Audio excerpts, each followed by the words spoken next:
I'm Elisa Mortensen, and this is Undo Redo. Hello, hello. Welcome, listeners, to another episode of Undo Redo podcast. Okay, can we just talk about something that seriously messes with us in life and relationships? It's been quite fun for me lately.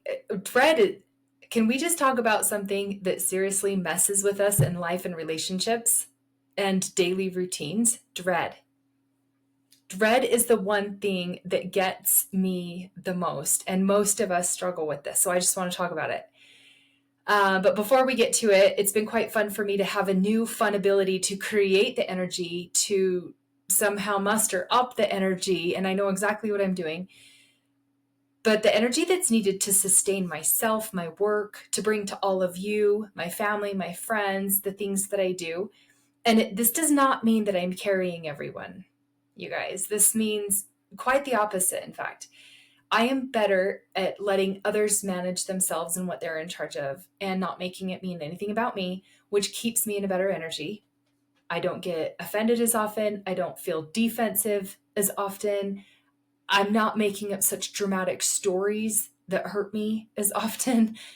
My brain still offers it to me, I will say that. And I consider it sometimes and find myself going there, especially when I'm feeling tired or weak, or maybe more things are happening that want to take my energy in those ways. There's been many times that I've been faced with things, even just recently in the last 6 months or so, that were very, very hard, and I did crumble under its weight, and I allowed that event or circumstance to kind of crush me under its weight, and I felt the pains, the disappointment, the discouragement, and the failure of those things.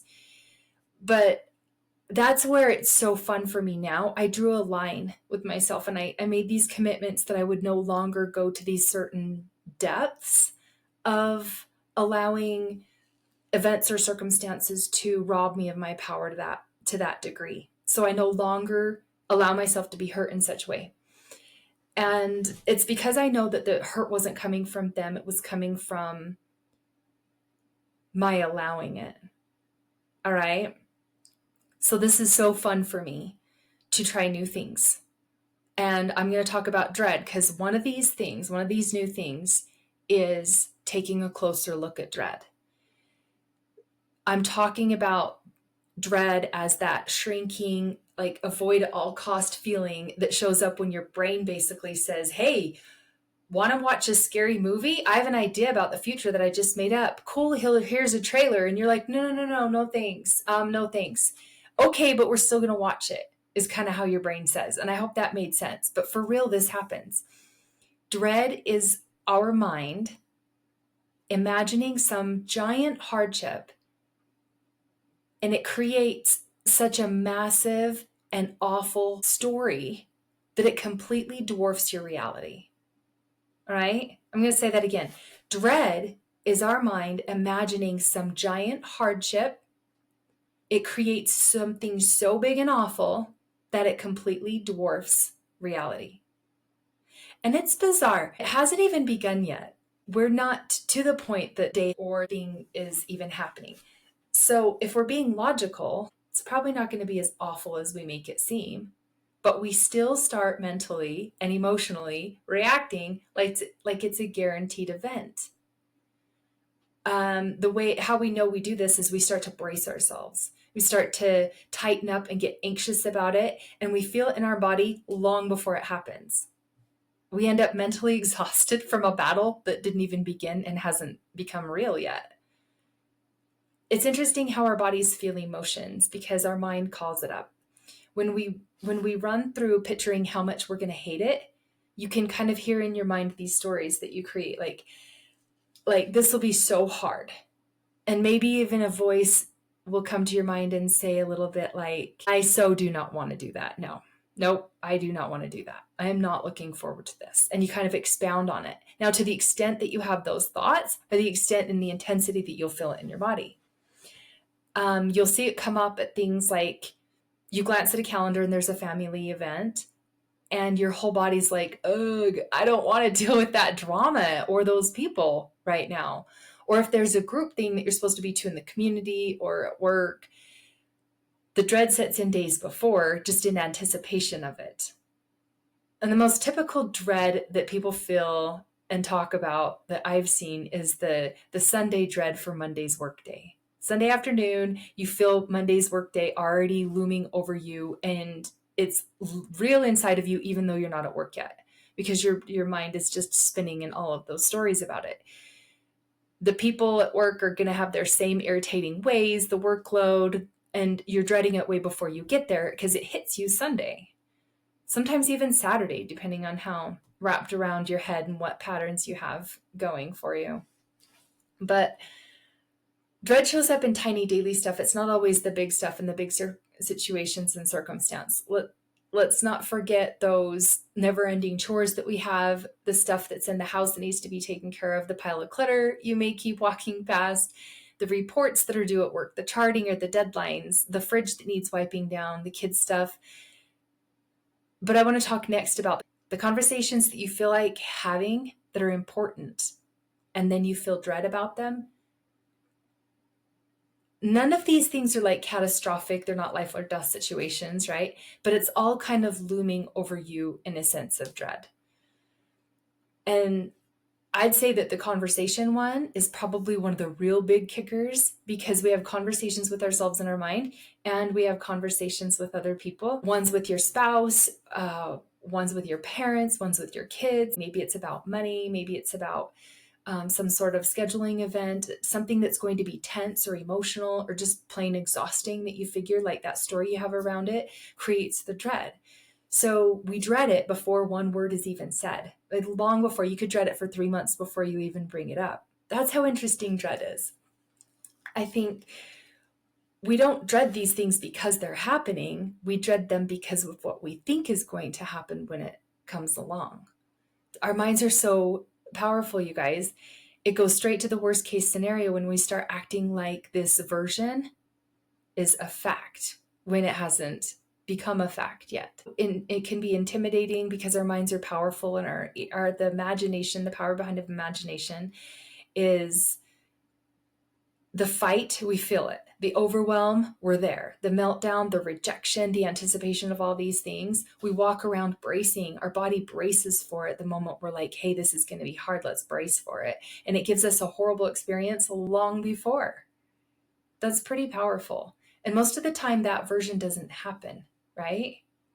How many times do you like, this is going to be so horrible, and you're like, okay, that wasn't as bad as I thought? I would say 90+% of the time, most of the time, it's not as we ever thought it would be. And yet we still hand over all of our peace right now for however long to some story that our imagination created. How do we stop allowing dread to hijack our peace like that? We could hire it out. Just kidding. I wish we could. Unfortunately, it doesn't just stop on its own. It doesn't disappear just because you've listened to this podcast or read a self-help book. It doesn't just go away because you're trying to be more positive and learn new things. And you think, oh, that makes sense. So you're going to it's just going to click in place tomorrow. It doesn't happen like that. Dread is stubborn, my friends. It comes back again and again because of a habit and a pattern. And half the time we don't even notice it. We just start bracing and tightening up. We get snappy, or we're numbing out and avoiding things that we normally do. And we don't even know that it's there. We're just like, oh, we're in a mood today, right?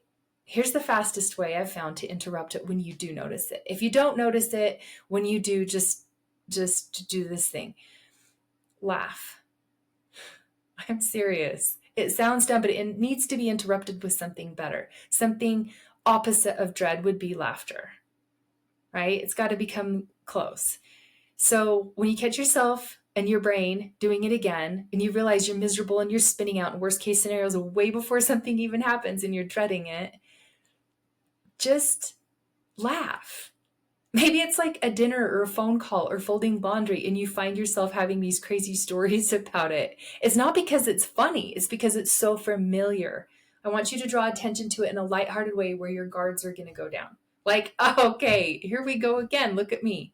Already stressed about the family thing next week, or already mentally losing it with a conversation I haven't even had yet. Classic me. Of course, I'm all wound up about this. A little laugh breaks the trance, and it gives you just enough space to step outside your story, whatever your brain's been writing, for you to say, hey, this isn't actually happening. I'm just bracing for something in my imagination.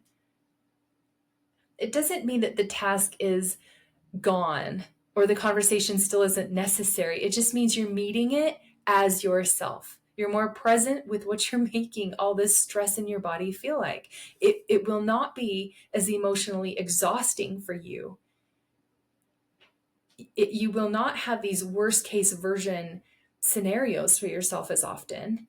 And so you will feel most likely better more often with being able to manage your mind around that. That's where your power comes back. You will feel more energy and more power. And I think this is exciting because I have been practicing this for a while, and I want you to be able to do it too. All right? Okay. Before I wrap up, I want to leave you with a couple of journal prompts to take this deeper. You don't need a fancy notebook, just a piece of paper and a couple minutes. But I want you to think about this first question. What's the situation I'm currently dreading? And what's the story I've been telling myself about it? Just write it down. No judgment, just getting honest with yourself. What exactly are you imagining? Who says? What goes wrong? What are you bracing for? Right? And then number 2, what if you believed you could handle whatever happens in any situation? Really? How would you show up differently right now if you believed you could handle any sort of situation, any kind of thing that could happen? Would you feel a little more relaxed? Would you stop rehearsing the worst? Would you take a tiny action? Or would you laugh more at these habits, these old patterns that show up? Let that version of you speak and let it grow. We're going to kind of dial down the dread, and we're going to kind of dial up other ways of doing it. Whatever way speaks to you. Okay? Dread loses its grip the second we see it for what it is. It's like a mental movie you're creating, a horror film. Honestly, a scary movie is not real life. When you meet it with awareness and you kind of get curious about it and laugh a little, you change the whole tone of the story, and that becomes the new normal. You're not powerless. You're just creative. Your imagination gets really absurdly creative in a really negative way. So let's do the opposite. If you're that creative, let's use the creativity for something better. How can you undo the story that you have around those things that you always dread and that you've dreaded all along? And how can you use your resources as like your personality and how well you know yourself to make it more fun, to get creative in a better way, to make it faster to move through your life, have more energy, make your days more excellent, have less drama, or even just decide to be neutral about it. That would lessen the dread feeling for sure. Your whole body would be less tense in neutrality, less upset. Instead, you'd feel more relaxed, freer to think, freer to be yourself. You wouldn't be so snappy and trying to numb out. All right. Well, take this into consideration, my friends. I love hearing your feedback. Let me know what you dread. Reach out. And as always, share this with anyone that you thought of who came to mind that could use this, because that is how heaven reaches us, is through each other. All right. Okay. Till next time. Talk to you then.